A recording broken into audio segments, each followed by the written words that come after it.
Holden Caulfield, the fumbling adolescent, sickened by the grossness of the world's body, may be the characteristic hero of contemporary fiction and the modern world. There can be no doubt that for today's American youth, Holden is an embodiment of their secret terrors and their accumulated hostilities, their slender joys and their magnified agonies.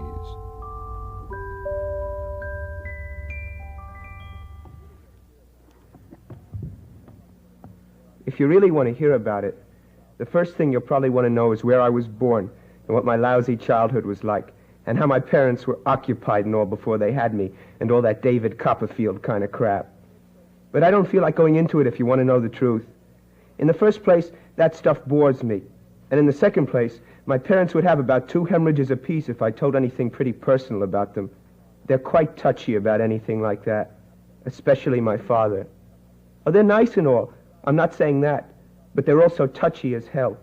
Besides, I'm not going to tell you my whole goddamn autobiography or anything. I'll just tell you about this madman stuff that happened to me around last Christmas, just before I got pretty run down and had to come out here. In his persistent innocence and his blundering virtue, Holden may represent to the rest of the world an adolescent America uncertainly searching for the lost garden, suspicious of alien or intimate entanglements, reluctant to encounter the horrors of reality.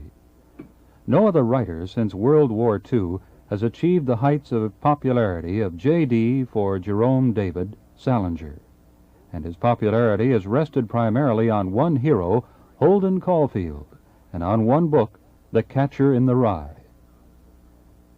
The Catcher was published in the summer of 1951, anticipated with interest by the readers of the New Yorker magazine, which had published some of Salinger's short stories. But to the general reading public, Salinger was unknown upon its publication. Clifton Fadiman wrote a rapturous review which was distributed to the Book of the Month Club membership. The book immediately became a bestseller. Fadiman wrote, "That rare miracle of fiction has again come to pass. A human being has been created out of ink, paper, and the imagination." The New York Times called it an unusually brilliant first novel, and described Holden as being bewildered, lonely, ludicrous, and pitiful, and his troubles, his failings, not of his own making, but of the world that is out of joint. Harrison Smith, in the Saturday Review of Literature, described The Catcher as a profoundly moving and disturbing book, and to be read thoughtfully and more than once. However, some critics complained that Salinger was repeating himself, and that a writer of his undeniable talent should have shown more artistic maturity. The Christian Science Monitor found it hard to believe that a true lover of children could have fathered this tale, warned that Holden could become a bad influence on youth, and flatly stated that The Catcher was not fit for children to read. However, Virgilia Peterson, writing in the New York Herald Tribune, thought it would be interesting and enlightening to know what Holden Caulfield's contemporaries, male and female, think of him. Their opinion, she said, would constitute the real test of Mr. Salinger's validity. Agreeing with Miss Peterson, NET has asked a group of students from the University of Chicago to participate in 2 seminars concerned with The Catcher in the Rye. The first will deal with the impact of the novel on students of American literature, and will discuss one of the basic themes in the book, one which adolescent America seems to identify with so strongly: that of Holden's inability to connect with society, his failure to establish a responsive relationship with people, the by now universally considered concept of alienation. Chairing the seminar is Dr. James E. Miller, professor of English at the University of Chicago, and author of an important monograph on J.D. Salinger.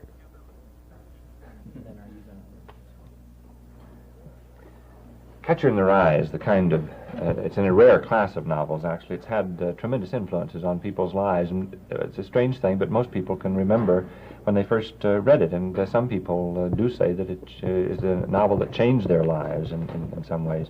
I think it's interesting to find out how people first met Catcher in the Rye. I can remember first reading it when I was in high school, and it had a tremendous influence on me, because I can remember I went around for days afterwards, trying to talk like Holden and everything like that. I believed completely in him as a character. I didn't see any of the other things about his character that undercut him. Well, my reactions are fairly similar to that. I was about 17 or 18. The book had been out for a while and was kind of in with a certain group, but I don't know that I really identified with Holden. I certainly approved of everything he was, and it never occurred to me that there could possibly be anything wrong with him, that he seemed to be what any sensitive, rational person would be in this kind of a situation, this kind of a world. Did you go to a prep school? No, I didn't, which probably made a difference. How about a girl's reaction? I think that it seems like a boy's book, at least to a male reader, and I wonder if the female reaction isn't considerably different from the male reaction to the book. Well, I certainly did not identify with Holden when I first read it.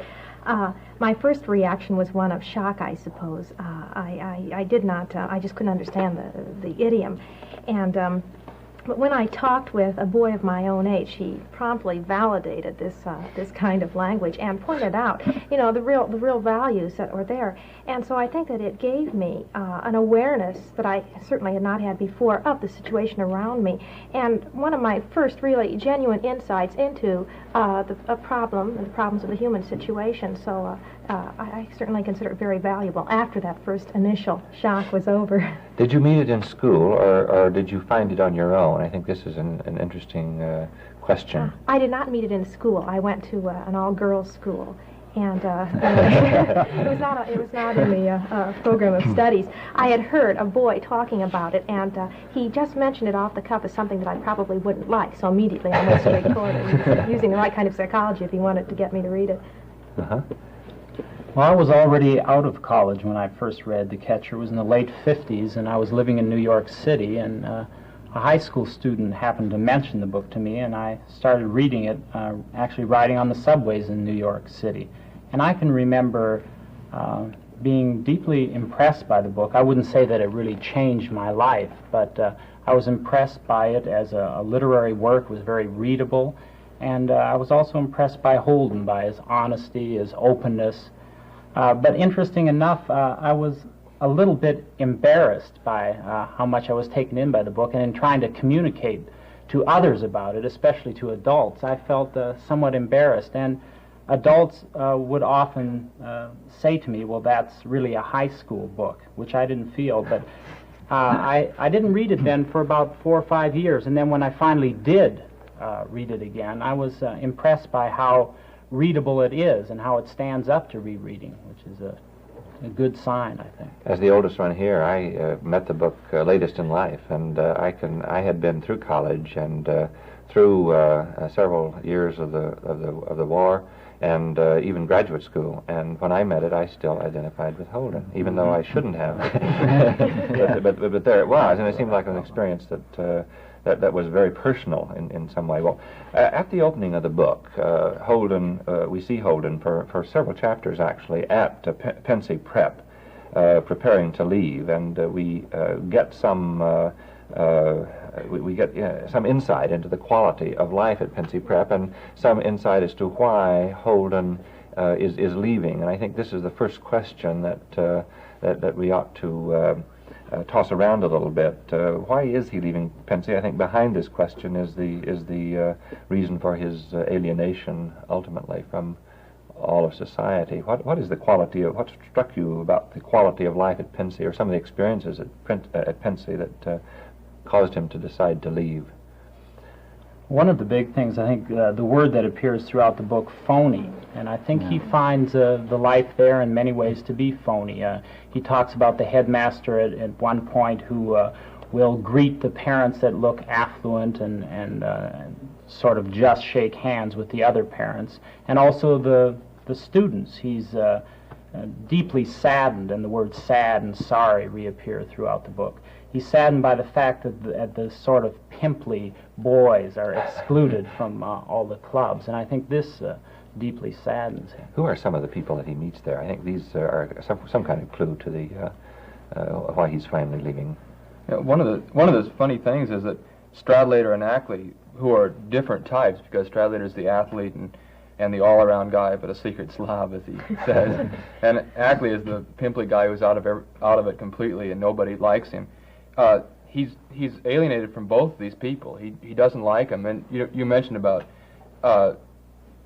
being worried that nobody liked Ackley, but on the other hand, he's he's physically disgusted by Ackley himself too, and he has these perverse reactions to these people too, even though he feels sorry for them at the same time. It's a complicated reaction that he has, actually. Yes, it's very complicated. One thing I noticed as I was rereading it again was that even though he does not like certain things about them, the secret Slav and the phoniness of one and just the other physical revulsiveness of Ackley, still he does what they want him to do. Ackley is cleaning his nails or something, and he says, "Holden, I want your scissors." And Holden says, "Oh, it's way off in the closet someplace." And Ackley says, "Oh, get it for me."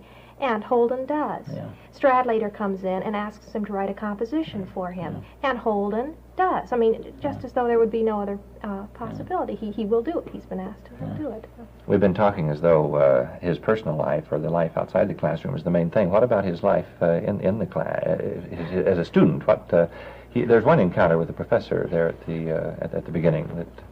Well, the one professor, this who happens to be very old, and at the time that Holden meets him, this is emphasized with the fact that he's not in good health, and it's not enough to say he has a cold or something. It has to be something like the grip that he would have. And Holden encounters him in a very kind of gruesome way, with his sitting there, or with his bumpy chest, Holden keeps saying, sticking out, and constantly throwing things towards the bed and missing. Smelling of Vicks cough drops. But the whole point of this encounter is this is a person who is responding to Holden in some way. He's telling Holden that he's and granted, he's responding in a cliched sort of way, that he's got to get on the ball, he's got to get a grip on himself, and all this sort of thing. And Holden appreciates the fact that he's responding, but it's a strange atmosphere and this strange setting that keeps bothering him and turning him away.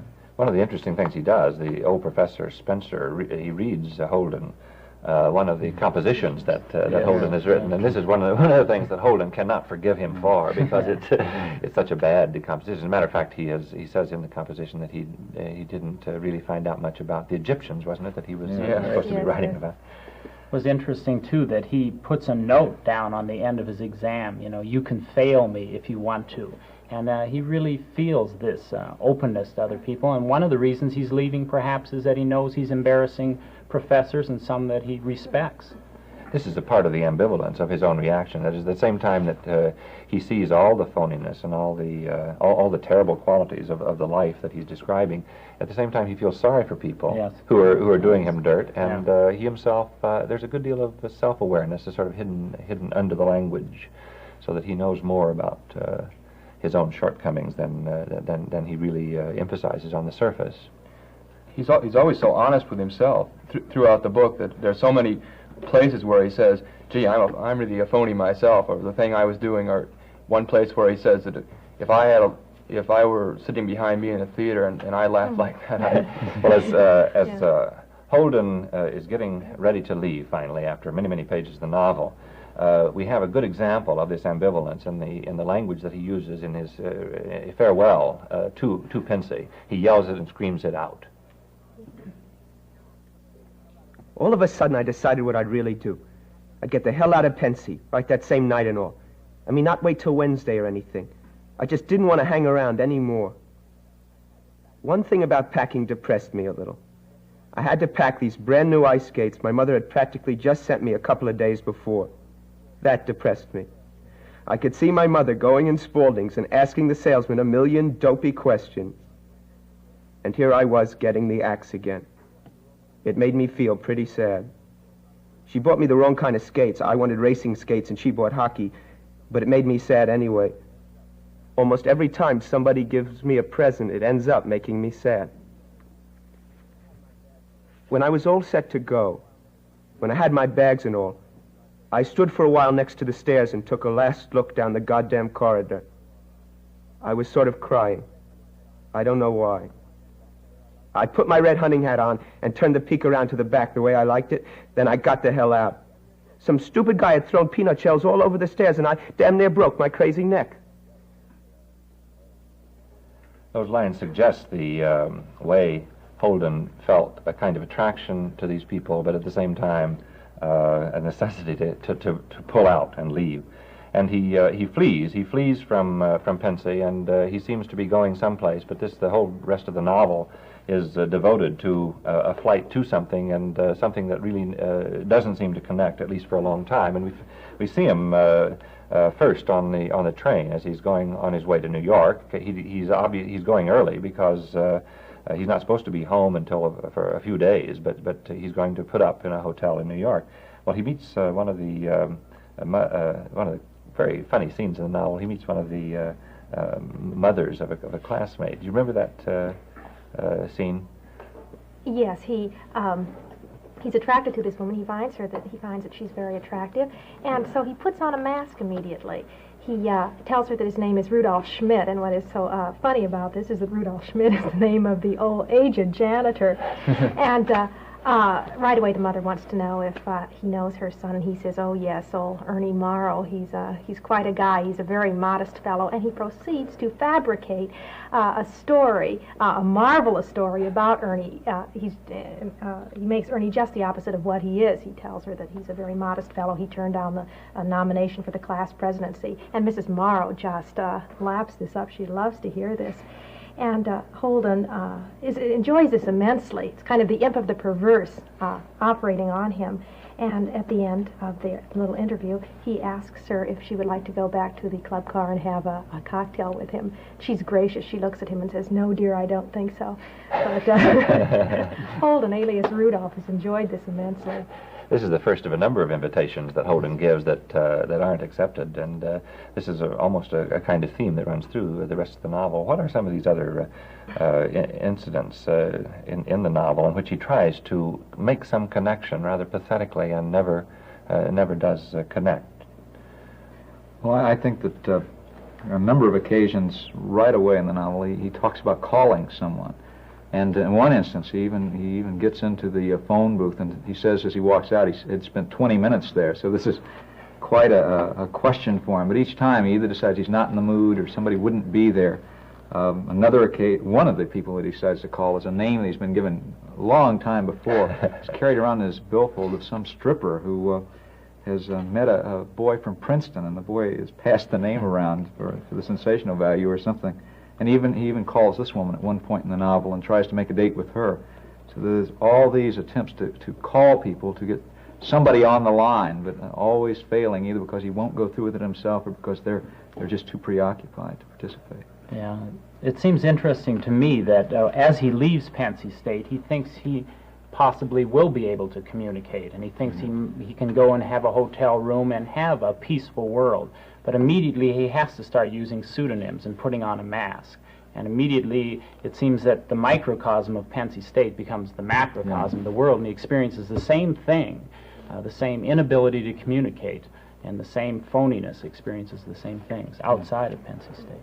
It's funny, all his desires to do these things, like what he does to the mother on the train, and when he wants to call all these people, the kind of things you would expect normally. I mean, somebody to do, but you see it from the inside, and you see the way he thinks about it, and that isn't at all like it's normally supposed to be. You're supposed to call them, and you're supposed to be nice to older ladies, but he overdoes everything and does everything wrong. There is a kind of desperation in his trying to make some kind of connection, so that at one point in the bar that he goes into, he sees the three ladies there, and they're tourists from Washington or someplace in the West. From the sticks. Yes, from the sticks. And he has to sit there drinking Coke while they have their hard liquor drinks, and then all of a sudden he is the one who gets stuck with the bill at the end, and they don't even offer to pay. But through this especially, and through the earlier ones, is not only this element of his wanting to communicate with people, but his real kindness towards people, his concern. He lies to the woman not simply because he enjoys lying, but because he wants to tell her good things, and he even dances with the ugly girls at this table, though he could probably avoid it. And I think that the image that captures this most, the one of the ducks in Central Park, this great concern, not only a simple curiosity, and everybody thinks it's a crazy question, where do they put the ducks in Central Park in the winter? But this is a tremendously sensitive question. It's really important. What do they do with the damn birds? He's very upset, isn't he, because the cab driver can't tell him where the ducks go in the winter and what happens to them. He identifies himself as a duck, and there are many examples here of the extreme loneliness of Holden. The cab I had was a real old one. that smelled like someone just tossed his cookies in it. I always get those vomity kind of cabs if I go anywhere late at night.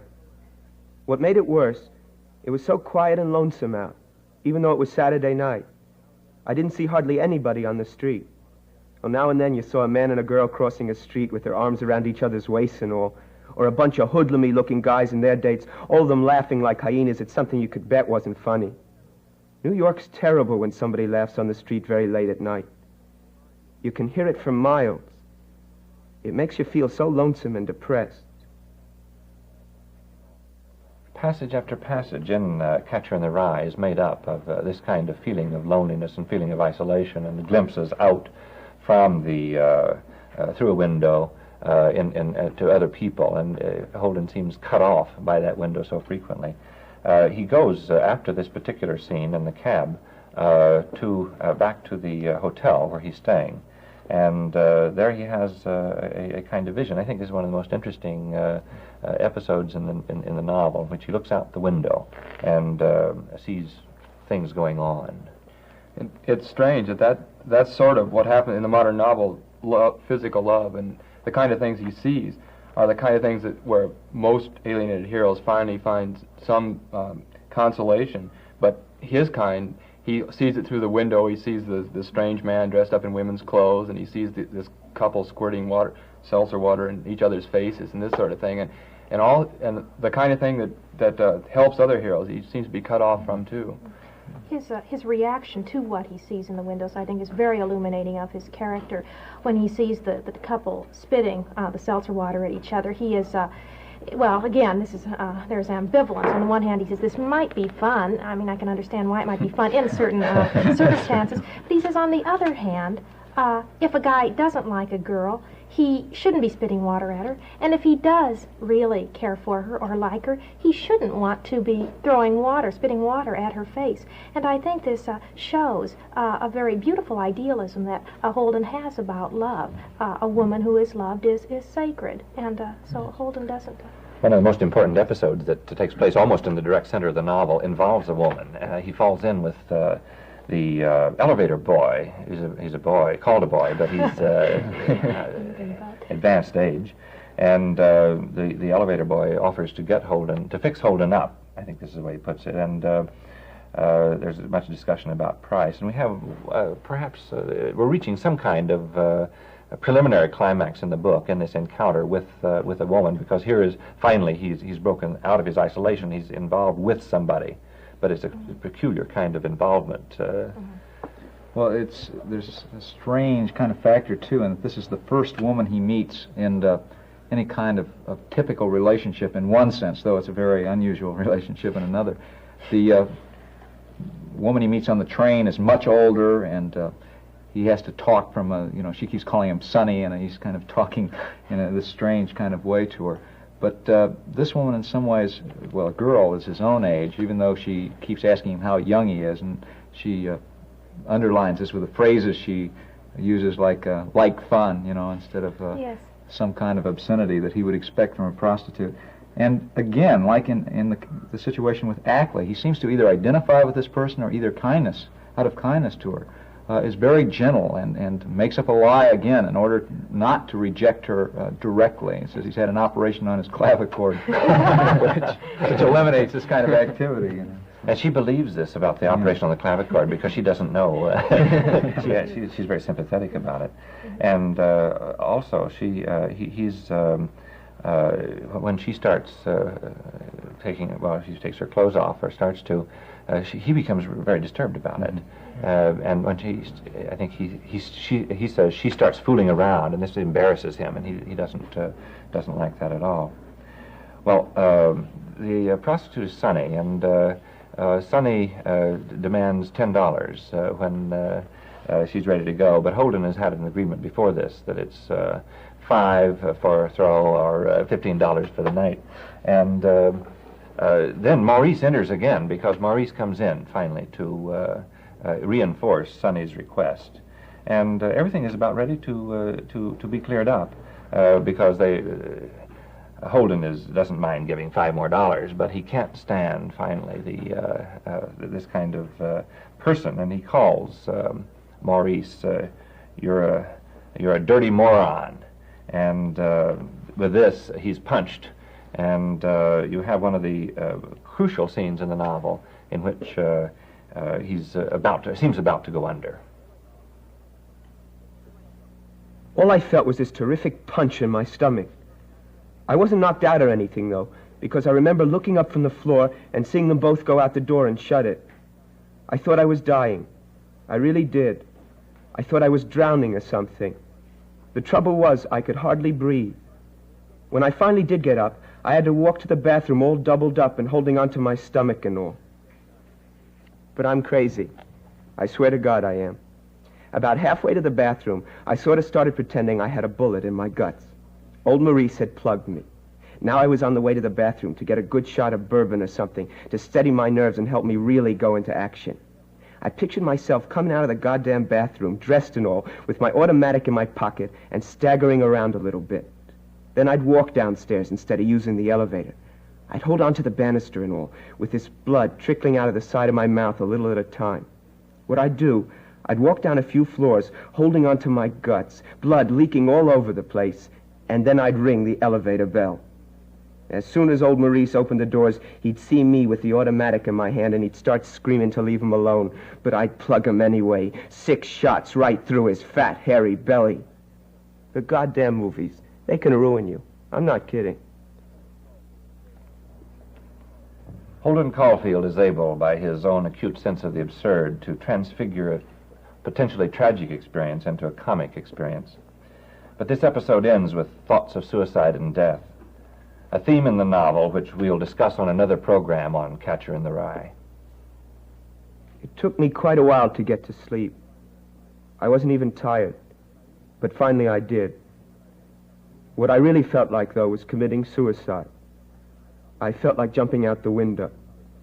I probably would have done it, too, if I'd been sure somebody'd cover me up as soon as I landed. I didn't want a bunch of stupid rubbernecks looking at me when I was all gory.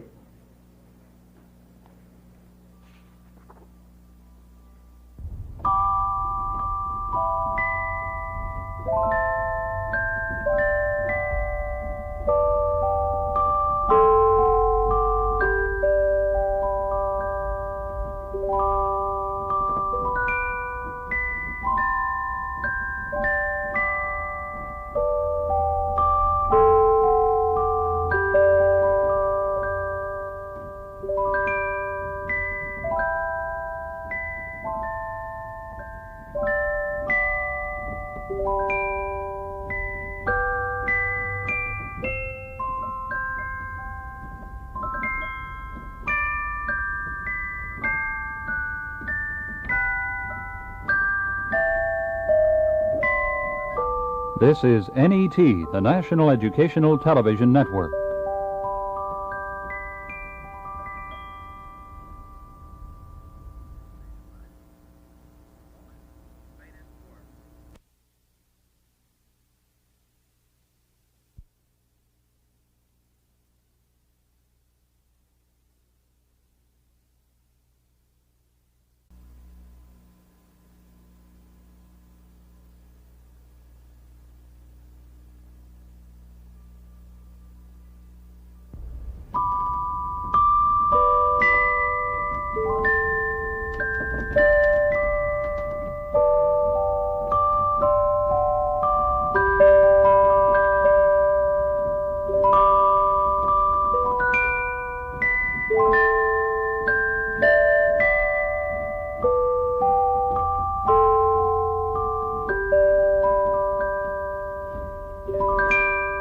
Holden Caulfield, the Catcher in the Rye, and Willie Loman, Arthur Miller's salesman, have been called the most powerful fictional characters to appear since World War II.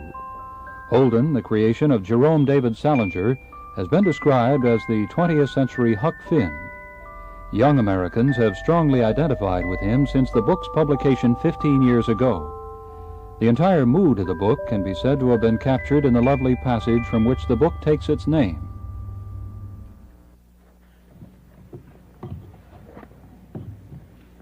I keep picturing all these little kids playing some game in this big field of rye and all. Thousands of little kids, and nobody's around. Nobody big, I mean, except me. and I'm standing on the edge of some crazy cliff. What I have to do, I have to catch everybody if they start to go over the cliff.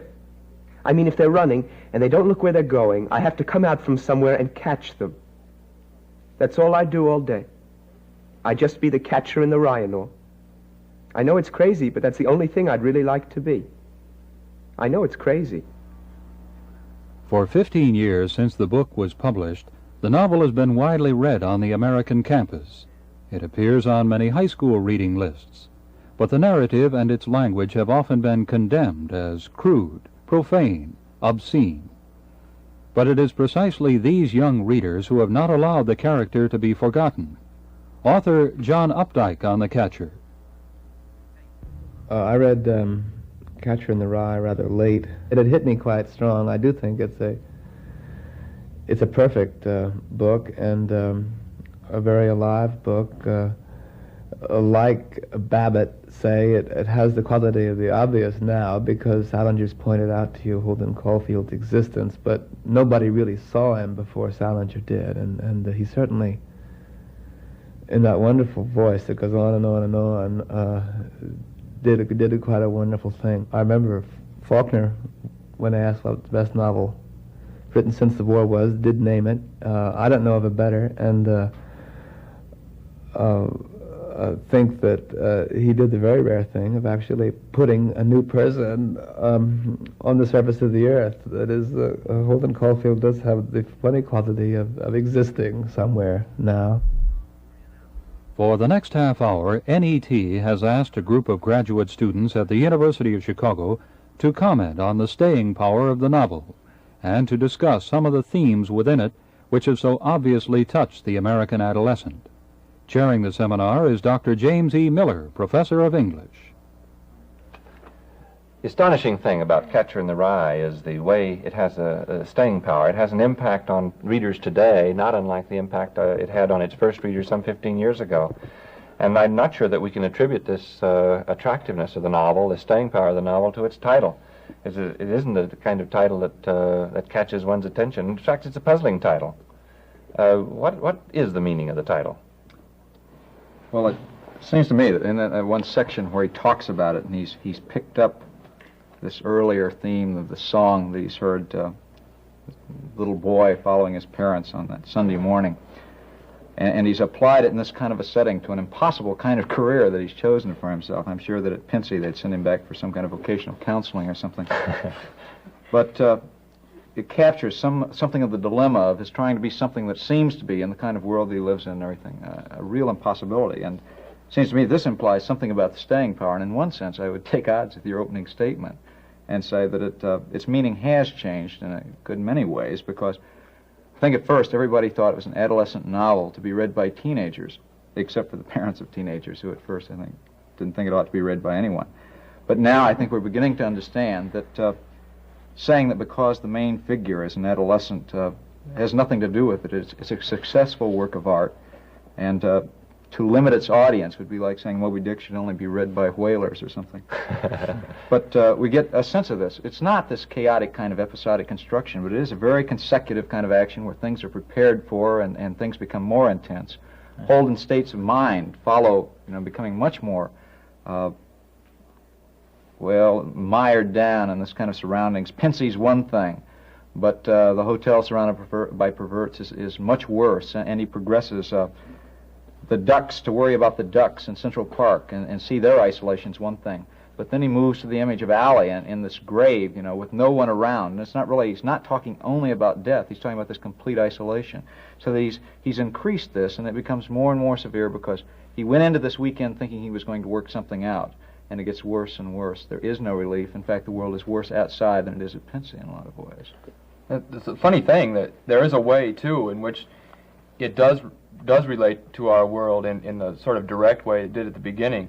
And it doesn't seem to me it's through the hero so much as it's through the world that the hero sees, that you have the same sort of insane, alienated world that you find in Catch-22, for instance. But the type of hero in Catch-22 or later novels is a lot more mature and not so innocent, I guess, and not so worked up about it, and not so near the psychiatrist's couch as Holden is.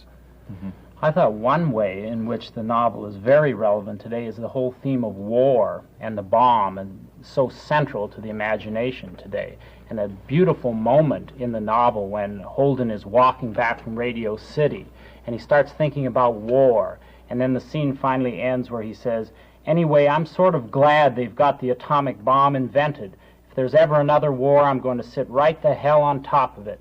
I'll volunteer for it. I swear to God I will." And it's so interesting that this is precisely the climatic scene in a movie, say, like Strangelove, or How I Stopped Worrying and Learned to Love the Bomb. And this becomes the final moment. And another thing that you mentioned about alienation, I think this is still a dominant mood today.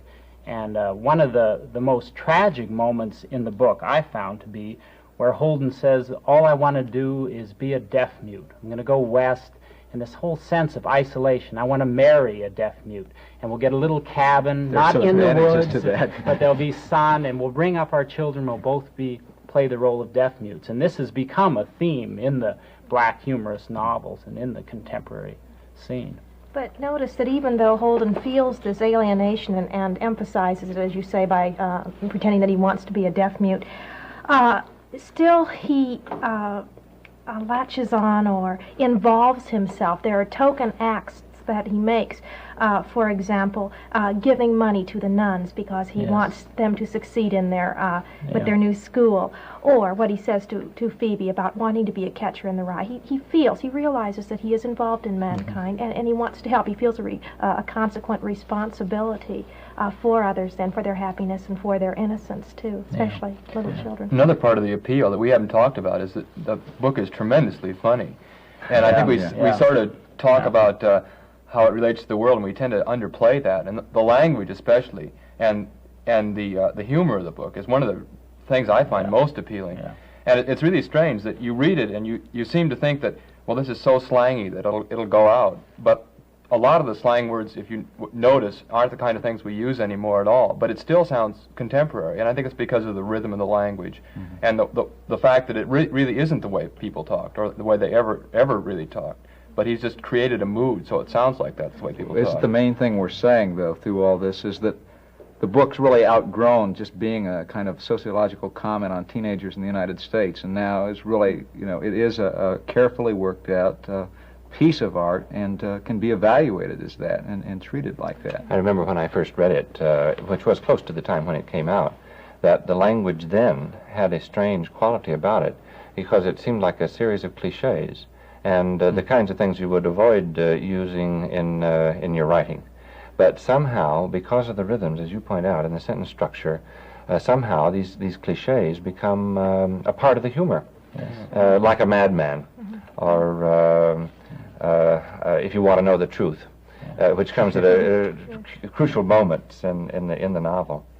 I wonder about Updike's, John Updike's statement about this being a New York novel. Certainly one of the things that America is now is a much more urbanized society, and Updike pointed out that this is perhaps the New York novel. Do you sense this as a kind of city novel, a novel in which you're involved in the streets and the people and the activities of the city? Well, I always have problems with kinds of categories like that. I think I've heard Saul Bellow called a New York novelist and then a Chicago novelist, and I really think that's kind of an invasion of what's happening. He may say some real things about New York. More importantly, he says something about, I suppose, every city. But this is pretty peripheral, it seems to me, in terms that the book, that's like saying it's an adolescent novel in one sense. The book captures a reality, even if there were no city like this. I don't think it would lose any strength. I mean, if none of these streets really existed, if there was no Central Park, and this was just a figment of this particular universe. But it has a reality of its own, which goes beyond New York. Yeah, I think the city episodes are very important, but also what's going on in Holden's mind is so important. The drama in his mind and the language with which he's describing it is so important and so beautifully realized, so that you almost want to read the book out loud when you're rereading it. One of the things that recurs in the novel is a series of horrible events. I think that has some kind of link with contemporary life, because we've become used to horror and used to death and used to suicides. And one of the most vivid descriptions in the novel is the description of James Castle's leap when Holden tells Phoebe what he likes. He remembers James Castle and that death. There was this one boy at Elkton Hills named James Castle that wouldn't take back something he said about this very conceited boy. James Castle called him a very conceited guy. So they started in on him. I won't even tell you what they did to him. It's too repulsive. But he still wouldn't take it back, old James Castle. And you should have seen him.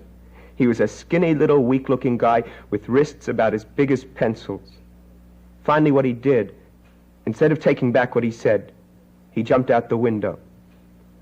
There was old James Castle laying right on the stone steps and all. He was dead, and his teeth and blood were all over the place, and nobody would even go near him. He had on this turtleneck sweater I'd lent him. All they did with the guys that were in the room with him was expel them. They didn't even go to jail. It's certainly significant that James Castle is wearing the turtleneck sweater that belongs to Holden, because there is a kind of identification. And indeed, in that hotel scene, when he's been hit by the elevator boy, Maurice, he, at the end, is contemplating suicide in precisely this way, and jumping out the window. This is one aspect of the novel that seems to stay with people. The number of death images, or the amount of concern with death that Holden has. Yeah, I think that Allie is so important, the younger brother who dies when Holden is 13, and his reaction to this death. He knocks all the windows out of the garage and breaks his hand. And Ollie becomes so important in Holden's thinking throughout the novel. And then Ollie's mitt becomes important. Earlier, when he was at Penn State, he's asked to write an essay, and he uses that as the basis of his essay. And written on the mitt are poems by Emily Dickinson, who is famous for her poems on death. Mm-hmm. And how about the ducks? Is this? They're not dead, but he continually worries about them because he wonders where they go in the winter. And then there is that vision of his own death. Is that what you were thinking of? Yes. Yes, where he sees his own tombstone, and on it is that obscenity. And this is so frightening because he, just before, has, he said he would like to erase all the obscenities so that little children wouldn't see them. But you just can't. Every time he turns the corner, there it is again. And finally, then, the ultimate horror, that obscenity on his own tombstone. There's almost a way in the novel in which he seems to almost be in love with death. That's the only thing he can really connect with. And that's, I suppose, where he gets the closest to suicide, because he connects with Allie's mitt and with the memory of Allie and with the ducks. And then with the museum, he's always going to the museum, and he seems to find some sort of connection with what and of course all the things there, and the people he sees in the behind the glass cages too. He likes to watch them. And they don't change, and they're dead, and they're away from him. And that seems to be about the closest he ever gets to suicide.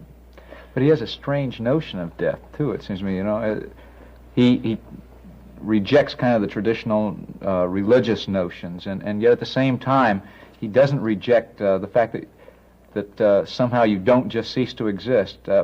But instead of Allie moving, Allie's in the grave, he's there and somehow conscious of this, and somehow Holden's going to know people are writing obscenities on his tombstone, which makes it even more horrible, because here he is still out of contact, but now not being able to do anything to show he exists, not even erase these terrible signs. There's almost a kind of survey of civilization when he makes that one visit to the museum. The museum it's a museum of natural history, isn't it? It keeps recurring in the novel. And you have these scenes, the beginning of their anthropological scenes, I guess, beginning with Indians and coming up in civilization. And he, as you were pointing out, has this longing to go into a kind of world where everything remains the same and nothing changes. So it does seem to be a kind of a death wish running through with this concern for the ducks and so on. He's almost John Keats, huh? Yes, John Keats, half in love with death, easeful death. But at the same time, he has a vitality that is remarkable. He loves to dance, for one thing. And he loves to pretend in that great scene with Maurice when he changes a very sort of desperate situation into an act for himself. so that there is a kind of love of life. And I think that the part of the humor is involved here, isn't it? That is, at a time when although we've been talking about this as a very serious novel and it's concerned with death, but frequently this concern with death is somehow turned upside down, and we get a good deal of the humor of the novel out of it. Well, actually, in the entire novel, the concern is with connecting. I suppose that there's the pull to death, but also the pull to make some kind of connection and communicate finally with somebody, so that even in the latter half of the novel, you have a great many attempts to get with somebody. What are some of these? One important one is Antolini, who was a teacher of his, I think was in Elton Hills, was an English teacher, one he respected. He has a little address book, and he has 3 names in there, and one of them is Antolini, and he finally calls him up one time and goes to visit him, and this becomes an important and very ambiguous moment in the novel. Well, what is Antolini's role in the novel? It seems to me that he has a tremendously important one at the end. There is this visit that Holden makes to the apartment after a party has been given, and the Antolinis have been drinking. What is Holden's relationship to Antolini? This has puzzled a great many readers of the novel, I think. Do you have any theories about that? It is a pretty strange thing, because it seems to me you're left purposely in the dark as to exactly what Antolini's doing, because Holden wakes up and finds him patting his head, and he immediately thinks something perverty, as he says, is going on, and just sprints out of there as fast as he can get dressed and get his suitcase together. And then later he thinks back on that, and he isn't sure what happened. He doesn't really know, because Antolini has always been nice to him, and then he remembers that Antolini is the guy who covered up James Castle's body after he jumped, and he said he put his overcoat over him, and he didn't care if his overcoat got blood on it or anything like that.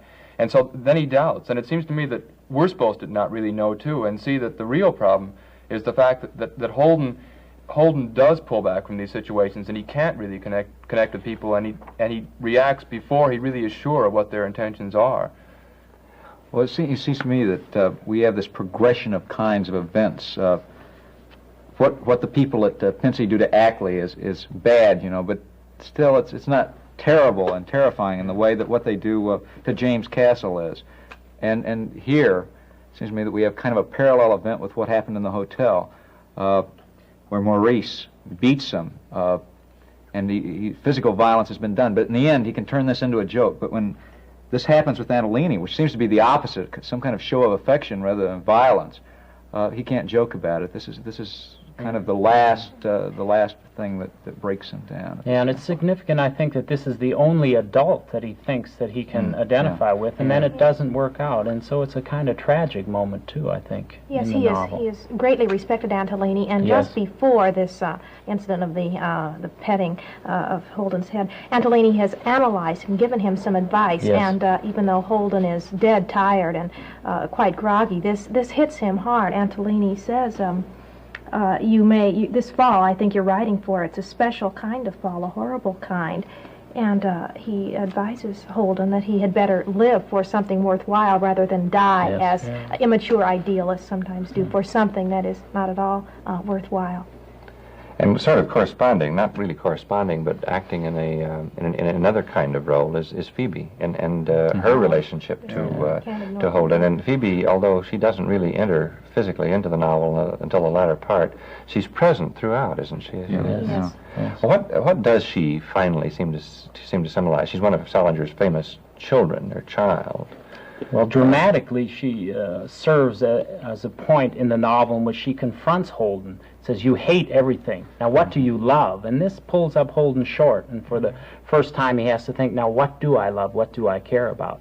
And some of the things, like Ollie, his brother, and then he thinks of Castle again, who left to suicide. And Phoebe very wisely says, but these are dead people. Well, he also, doesn't he there mention the nuns yes, too? Right. Yes.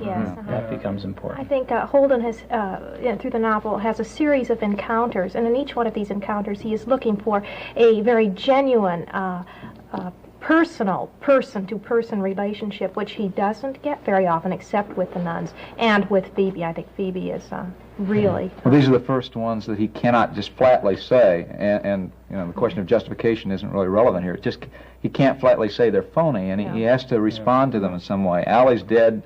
He's accepted him. Now Antolini is somehow disrupted that relationship, which he kind of held in reserve as a hope, and Phoebe represents this kind of affirmation that's still a possibility. I think the question that comes up is this: is Caulfield a mature person in an adolescent world? And maybe the answer that comes out of this is that it's the world that's pretty immature. The age relationship comes from that relativity, not Caulfield's maturity. I wonder if there isn't that it's necessary for Phoebe, as a kind of redeeming figure, to be a child, so that ultimately Holden has to find somebody he can be responsible for, because he, at the end, when she is making all the generous gestures, she's willing to give her Christmas money to him. He's going to go out west, and finally she's going to go with him. And brings her suitcase along. Yeah, that is one of the moving scenes, I think, one of the marvelous Uh-huh. scenes in the book. When he's waiting there, it's in the Museum of Art this time, I think, and she comes up with the suitcase, and you can barely lift it. Holden, take me along with you. And the indictment moves to Holden now, in Yeah, a real way. right.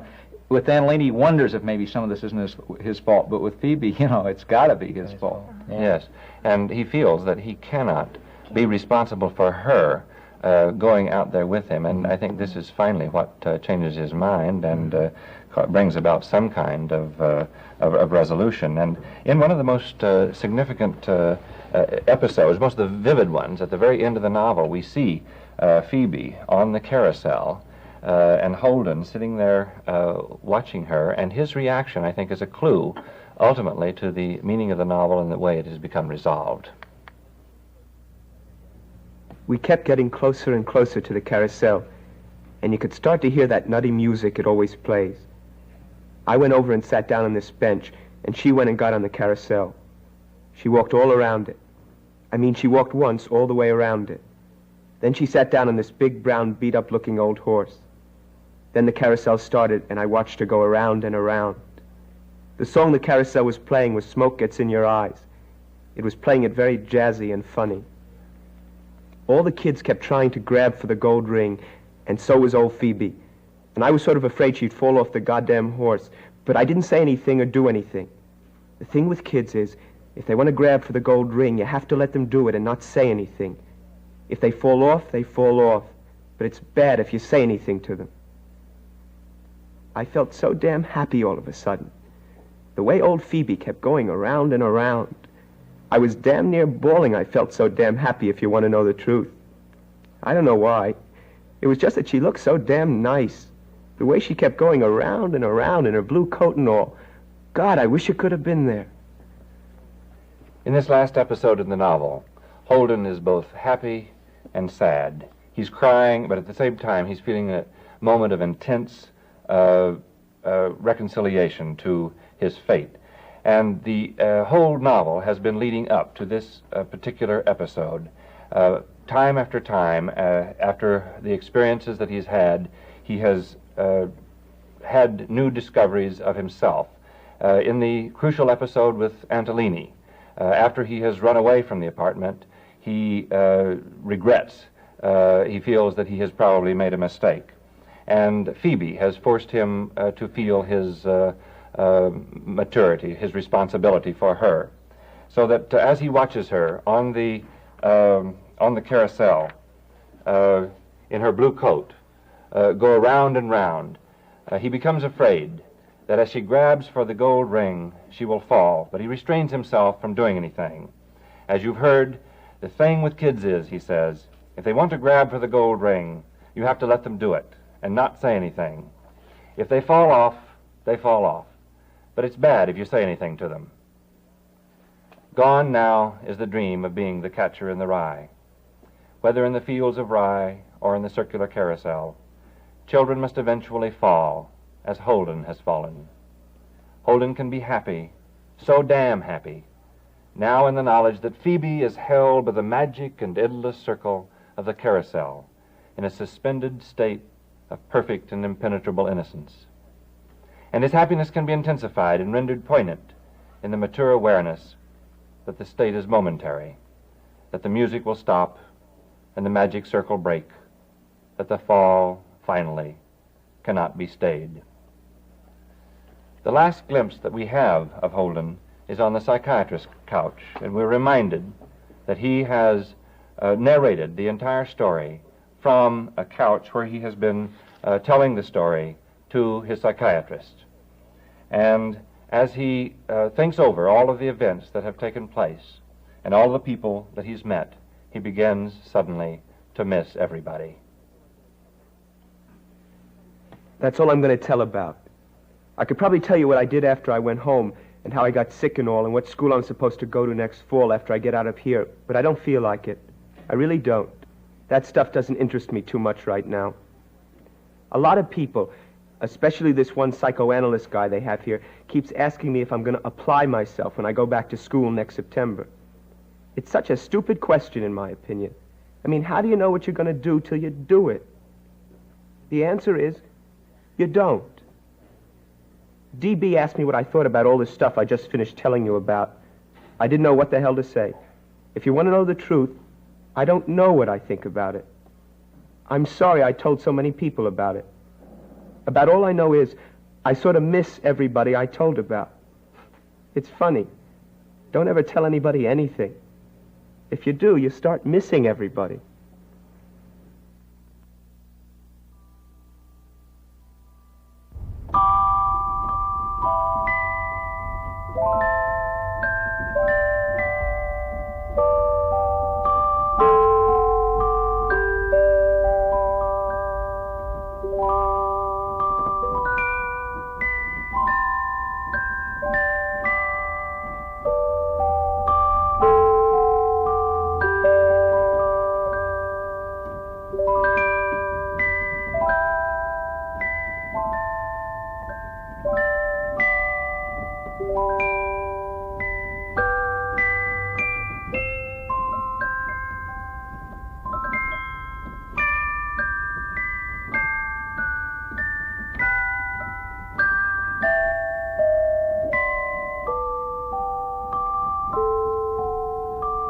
This is NET, the National Educational Television Network.